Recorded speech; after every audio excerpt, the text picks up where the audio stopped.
one thing that comes up for me now is the you're seeing of auras, and that's always been such a fascinating thing to me about your direct experience. And I would be curious for you to touch on how I know that one time you and I were talking to someone who had a profound Kundalini awakening, and they mentioned in their experience that they didn't start seeing auras until they switched to a vegetarian diet. Right. So I'd be curious. Yeah. After that, yeah. After that experience, I started hearing that even more and talked to other people who had a very similar experience. When it comes to the Kundalini awakening and diet, I mean, obviously this is all an interconnected system. I would always suggest if you're trying to work on energies to that level, you're going to have to eat in this natural accordance to light. Why a lot of times this affects people to seeing these psychic abilities, like seeing auras, for example, which is just seeing the chi around the space. We're all emanating, this electromagnetic field.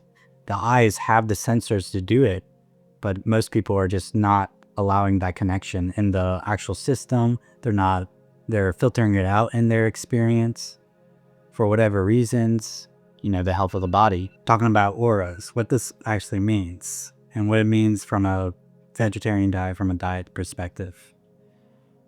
From my experience and from many other experiences, what can I say about the influence of diet into these psychic abilities and these perceptions of auras, for example, is that there is a lot of correlation between the two.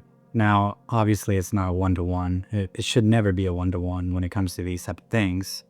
But when you're starting to eat from a light diet perspective, from a holistic, natural way perspective, where you're aligning your body in such a way that flows with the natural chi systems, that what we would consider psychic abilities, what we consider cities, what we considered these, superhuman levels of perception can start to occur.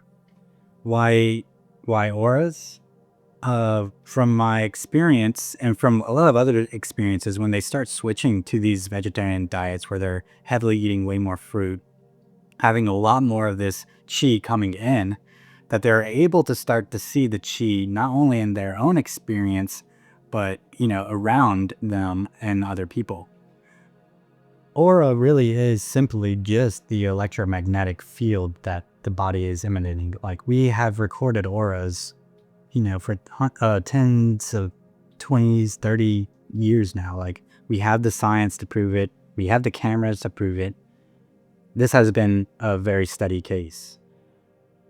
Why this is more important than just the aura reading is that what they're really tapping into is that subtle body, that subtle layer of energy.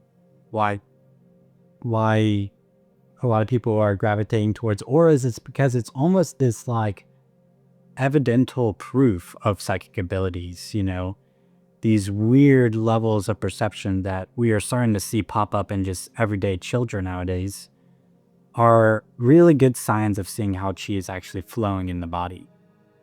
Now, would I suggest anyone who's trying to go see auras to change their diet? No, I would never tell someone to go after these psychic abilities. If you're going after these psychic abilities of any sort, you aren't going to get them. And if you do, it's going to be at consequences you didn't want to have in the first place.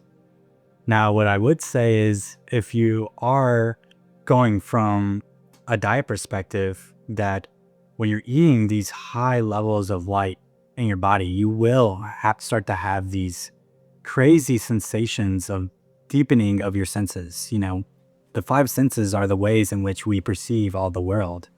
And so when you are starting to go deeper into these subtle layers of these perceptions of the senses is when you will start to have these so-called psychic abilities, which many people refer to as the sixth sense. The importance to the diet and that I've seen been very tremendous to a lot of people's experience. I mean, I've talked to countless peoples who, after they switch to a vegetarian, to a very more natural, light-based type of eating, 2 to 3 months later, they're starting to have these psychic abilities, whether it be aura reading, whether it be these deeper levels of channeling or, telekinesis or telepathy. Why I think people get caught up on that and why I think that's an issue is that it's easily said in the Yoga Sutras that all these cities are just distractions. The mind will just create more and more layers of friction so it can learn itself more. So unless you are starting to do these natural things in a very holistic approach, when you're following the path in a natural flowing state and not trying to push it, not trying to force yourself into any type of situation, those cities will come up appropriately, and it's up to your new level of perception to see them as the false nature that they truly are. Now, I have oftentimes people coming up to me and like asking to have these psychic abilities or how do you do it? And while there are kriyas that can help you get these certain levels of awareness, these certain psychic abilities, I want to very much warn people, it does come a consequence to your own health of the body. I mean, this is directly influencing your life force. If you do not do it with caution, it can become an issue. I mean, we are seeing this evolution of spirituality happening right in front of us. And I think one of the things that a lot of people are, getting confused about is this Kundalini issue. And a lot of people are doing Kundalini yogas. They're trying to do Kriyas. They're trying to awaken this Kundalini. They're trying to bring it to the third eye, but they haven't done any of the actual simple work of going through their emotions, going through their mental planes, going through the physical body, and seeing the health of all these things and just pushing it with force. This is where you get these crazy experiences of psychotic breaks, where you gain people who can't actually bring their energy down because there's not enough people who have actually trained themselves and their own body in such a particular way that they can now aid other people through their own life energy. I would never tell people to go out of their way and mess with other people's life energy unless they have had a very certain level of mastery over their own experience. It's a very fine line, and obviously everyone has their own free will and their own intuition and their own frameworks to what that true mastery means to them, but it's a very dangerous game. Now, I think it's still vitally important to mess with your energy system in a controlled environment and for the health of your own experience. I think anyone who wants to go and actually change themselves, whether it be from a health perspective, from a spiritual perspective, for any reason, they'll see the influence that the energy and energy training and energy work will actually do for them. What does this mean? From my experience, this is done way safer through the traditional Chinese medicine system, as this science has been, really controlled and really figured out to such a degree that we have had this modern science perspective back it up immensely. I mean, in the 1970s, we were putting these radioactive isotopes into the acupressure points and watching those isotopes follow the meridian lines. I mean, we discovered the acupuncture and the meridian lines probably like 10,000 years ago. And it's not until 1970s that we were seeing a modern approach to its realism. Because when you put those isotopes somewhere else, not in the meridian lines, it scatters. And so why is this important? Because once you truly understand how energy flows through the body, you can start to actually flow with life itself. What does this mean?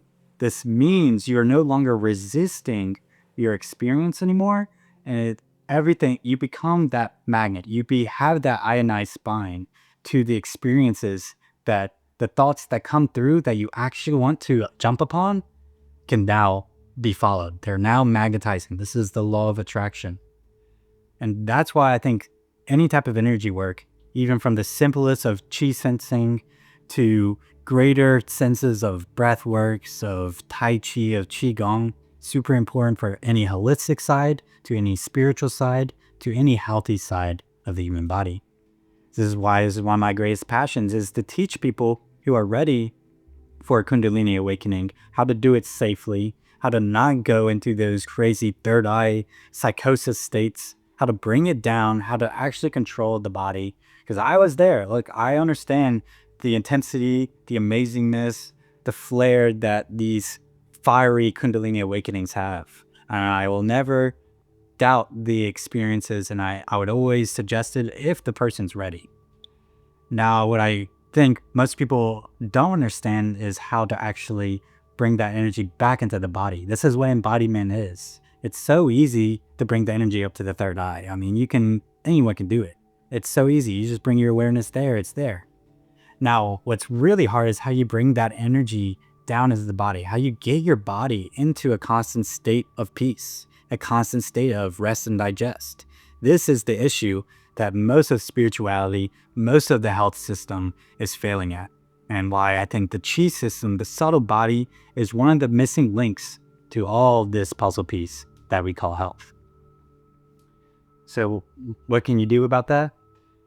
Go into your own state of being. Do these meditations. Meditation, Vipassana, these simple techniques is the best way, the simplest and best ways to actually let the chi flow naturally. The more you stop resisting the flow, the more it just cultivates into your body. The more energy that's coming through, the more magnetized you really are. When you're working on your own internal being, you now know the inner anatomy of these life force energies, so that you're stopping these resistance. You're letting the chi flow in a very particular way so that you can create a very structured spine through the energy body, that everything flows, life flows through you. You're no longer being crushed by the waves, but you're riding them.